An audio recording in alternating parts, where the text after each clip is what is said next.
दोस्तों तो आज की वीडियो में हम एक रोमांटिक ड्रामा मूवी को एक्सप्लेन करने वाले हैं।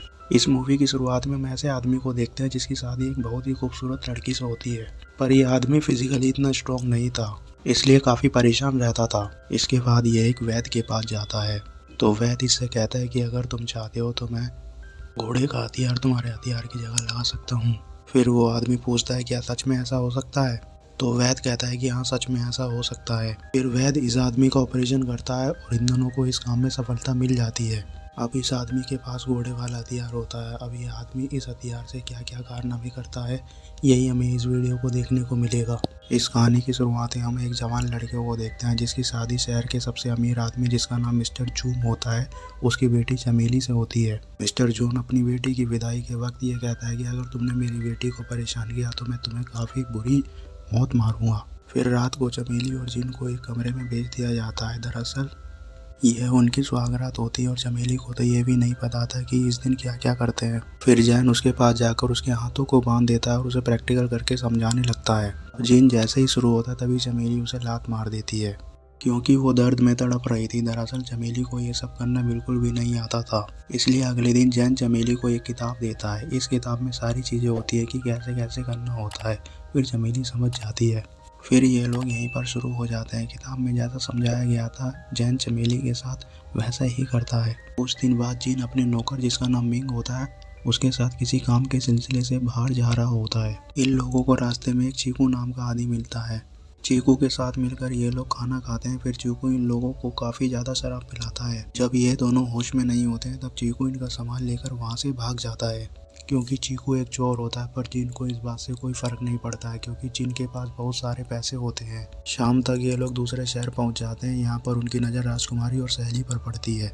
राजकुमारी को देख जैन उस पर फिदा हो जाता है। फिर जैन राजकुमारी के पास पहुंच जाता है। जैन उन्हें गंदी किताब देकर पटाने की कोशिश करता है। इस बात को देखकर राजकुमारी बहुत गुस्सा हो जाती है और जैन को गंदी गंदी गालियां देती है। फिर राजकुमारी किताब वहां से लेकर चली जाती है। कुछ दिन बाद चीकू चोर जिन के पैसे लौटाने उसके घर में आता है क्योंकि उसकी अपनी गलती का एहसास हो चुका था। जिन उससे कहता है कि ये पैसे तुम ही रखो, पर बदले में तुम्हें एक खूबसूरत लड़की लानी होगी।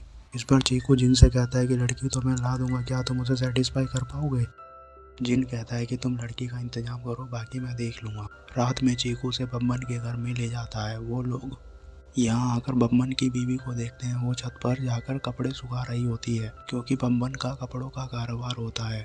चीकू जिन को बताता है कि बब्बन की बीवी का नाम मीना है। मीना यहाँ शहर की सबसे खूबसूरत लड़की है। तभी अचानक से मीना का पैर फिसल जाता है और उसके कपड़े फट जाते हैं। फिर आवाज़ सुनकर बब्बन उससे पूछता है कि ये कैसी आवाज़ थी। तब मीना उसकी बात को टालकर उसे खाना परोसने लगती है। लेकिन जब बब्बन कपड़ा चेक करने के लिए जाता है तो वो फटे हुए कपड़े को देखकर सब कुछ समझ जाता है।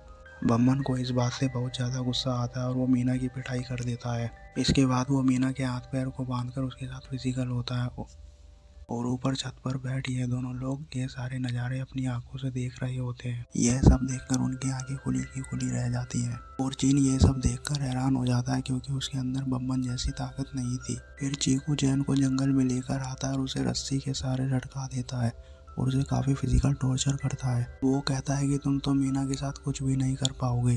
तुम्हारे छोटे हथियार को देखकर ऐसा लगता है कि जैसे तुम्हारी बीवी किसी और के पास जाती होगी। फिर हम लोग जैन की बीवी चमेली को देखते हैं जो कि अपने पति को याद कर रही होती है। वो अपने पति को याद करते करते ही उत्तेजित होती है। इधर महल में हम लोग राजकुमारी इवान को देखते हैं। ये अपने फ्रेंड के साथ होती है और ये दोनों जिन की दी हुई गंदी किताब को पढ़कर एक दूसरे के साथ प्रैक्टिकल कर रही होती हैं। इधर जिन अपने छोटे हथियार की वजह से काफ़ी दुखी था। गुस्से में वो उसे काटना चाहता था, पर जैसे ही वो उसे काटने वाला होता है तभी मीना आकर उसे रोक लेता है। पर जिन को रोकने के चक्कर में मिंग का ही हथियार कट जाता है। फिर जिन उसे लेकर एक वैद्य के पास जाता है ताकि वैद्य उसका हथियार जोड़ सके और ये वैद्य जड़ी बूटियों की मदद से उसके हथियार जोड़ देता है। जिन ये देखकर काफ़ी हैरान हो जाता है। फिर जैन वैद्य के पास जाकर अपने छोटे हथियार के बारे में बताता है। उसकी बात सुनकर वैद्य कहता है ये तो मेरे लिए बहुत छोटा सा काम है, मैं इसे तुरंत ठीक कर दूंगा। वैद्य कहता है कि मैं तुम्हारे छोटे हथियार को काटकर घोड़े का हथियार लगा दूंगा। जिन हैरान होकर पूछता है कि क्या सच में ऐसा हो सकता है। वैद्य कहता है कि मैंने ऐसा कई बार किया है और अगर तुम्हें मुझ पर शक है तो तुम बाहर जाकर लोगों से पूछ सकते हो। यह सुनकर जिन बहुत ज़्यादा खुश होता है। फिर हम जिन को अगले दिन देखते हैं वो एक घोड़ा लेकर वैद के पास आया है। फिर वैद घोड़े का हथियार काटकर जिन के हथियार से बदल देता है। जिन का ऑपरेशन सक्सेसफुल हो जाता है। फिर जिन सीधा चीकू के पास जाता है ताकि वो उसे अपना नया हथियार दिखा सके। चीकू को जिन की बातों पर यकीन नहीं होता है। वो सोचता है कि क्या ऐसा भी हो सकता है। चीकू जिन से कहता है कि अगर तुम्हारी बातों में इतनी सच्चाई है तो तुम अपना हथियार फैला कर दिखाओ। जिन यहाँ काफी ट्राई करता है पर उसका हथियार खड़ा नहीं होता है। जिन यहाँ पर काफी गंदी फोटो देखता है पर कोई भी नुस्खा काम नहीं कर रहा था। नौकर मिंग तो अपने ही मुंह में ले लेता है पर इन सब का कोई भी फायदा नहीं होता। जिन की इन हरकतों को देखकर चीकू को बहुत गुस्सा आता है। अब चीकू अपनी तलवार से जिन के हथियार को काटने ही वाला होता है तभी जिन का हथियार खड़ा हो जाता है। चीकू जब ये सब देखता है तो उसे जिन की बातों पर यकीन हो जाता है। अगले दिन जिन मीना के घर पर जाता है और वो मीना से काफी अच्छे से बात करता है।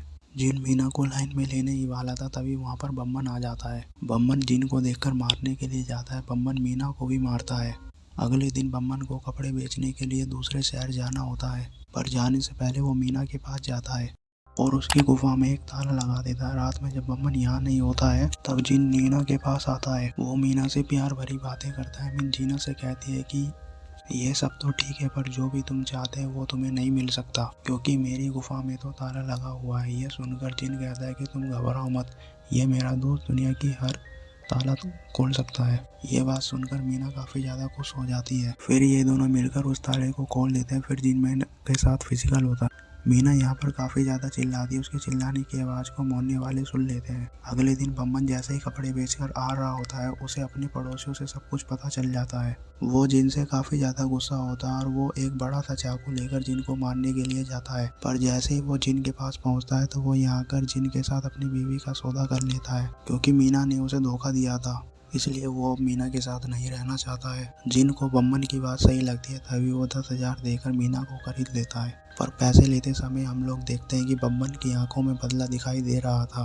अब हम राजकुमारी इवान को देखते हैं जो कि जिन की गंदी किताब को देखकर उसकी दीवानी हो चुकी थी इसलिए वो अब जिन को अपने पास बुलवाती है। यहाँ आते ही जिन इवान को सीड्यूस करना शुरू कर देता है। जिन अब राजकुमारी को भी अपने हथियार का मजा दिलाता है। अब राजकुमारी जिन के साथ बहुत खुश होती है। इधर हम लोग चमेली को देखते हैं। चमेली जिन की यादों में बहुत तड़प रही थी। वो अपने आप को कंट्रोल नहीं कर पा रही थी। जैसे ही ये बात चमेली के फादर तक पहुंचती है वो यहाँ आकर उसे डांटते हैं और उसकी सारी गंदी किताबों को लेकर उसके धार्मिक किताबें दे देते हैं। इधर हम लोग बम्बन को देखते हैं जो कि चमेली के पिता के पास काम मांगने के लिए आया हुआ होता है। ये लोग बम्बन को माली की नौकरी के लिए रख लेते हैं। अब हम जिन को देखते हैं जो कि राजकुमारी के साथ बहुत खुश होता है। ये दोनों अब दिन रात एंजॉय करते हैं। एक दिन राजकुमारी जिन को बहुत सारी लड़कियों के बीच में ले जाती है। यहाँ पर आकर जिन काफी ज्यादा नशा करता है और वो 100 से भी ज्यादा लड़कियों के साथ फिजिकल होता है। ऐसा करके उसका शरीर सख्त हो चुका था। इधर हम लोग चमेली को देखते हैं जो कि नहाते हुए अपने आप को खुद से प्लेजर देती है। तभी बम्बन की नजर उस पर पड़ती है। जब बम्बन ऐसा करते हुए चमेली को देखता है बम्बन काफी ज्यादा उत्तेजित हो जाता है। अब बम्बन को जैसे ही मौका मिलता है वो चमेली के साथ फिजिकल हो जाता है। शुरू में चमेली मना करती है पर कुछ टाइम बाद वो बम्बन के साथ लग जाती है। बम्बन की ताकत को देखकर चमेली को उससे प्यार हो जाता है। चमेली एक दिन सब कुछ छोड़कर बम्बन के साथ भाग जाती है। चमेली ने अपने पिता के लिए खत छोड़ा था। उसमें चमेली लिखती है कि मैं बम्बन से बहुत ज़्यादा प्यार करती हूँ और अपनी पूरी ज़िंदगी उसी के साथ बिताना चाहती हूँ क्योंकि बम्बन मुझे बहुत खुश रखता है। दरअसल बम्बन चमेली से प्यार नहीं करता था। वो तो जिनसे बदला लेने के लिए आया था। फिर बम्बन चमेली को कुछ लोगों के हाथों बेच देता है। इधर हम लोग जिन को देखते हैं जो कि ज्यादा फिजिकल होने की वजह से कमजोर हो चुका था और उसकी आंखें भी कमजोर हो चुकी थी। पर इतना कमजोर होने के बाद भी वो मजे लेना नहीं छोड़ता है। एक दिन जिन मजे लेने के लिए उसी जगह पर पहुंच जाता है जहाँ पर चमेली को बेचा गया था। यहाँ पर चमेली भी होती है जो कि आए हुए ग्राहकों को खुश करने का काम करती है। यहाँ पर मौजूद सभी लड़कियां जिन का हथियार देखती हैं। अब सभी लोग काफी ज्यादा डर जाते हैं क्योंकि इनका भयानक हथियार इन लोगों ने कभी नहीं देखा था। कम नजर होने की वजह से जिन अपनी पत्नी को पहचान नहीं पाता है और चमेली भी उसकी हालत की वजह से नहीं पहचान पाती है। जब कोई भी लड़की जिन का मुकाबला करने के लिए तैयार नहीं होती है तब चमेली कहती है कि मैं तुम्हारे साथ फिजिकल होने के लिए तैयार हूँ। अब जैसे ये लोग फिजिकल होना शुरू होते हैं ये लोग एक दूसरे को पहचान लेते हैं। चमेली को इस बात से बहुत ही शर्म आती है तभी वो वहाँ से भागकर अपने कमरे में चली जाती है।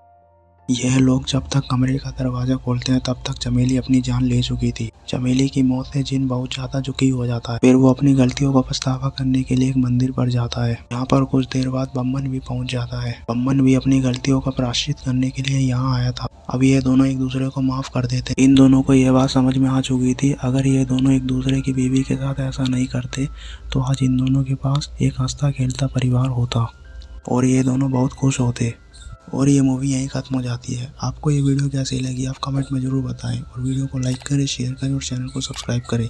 Thanks for watching.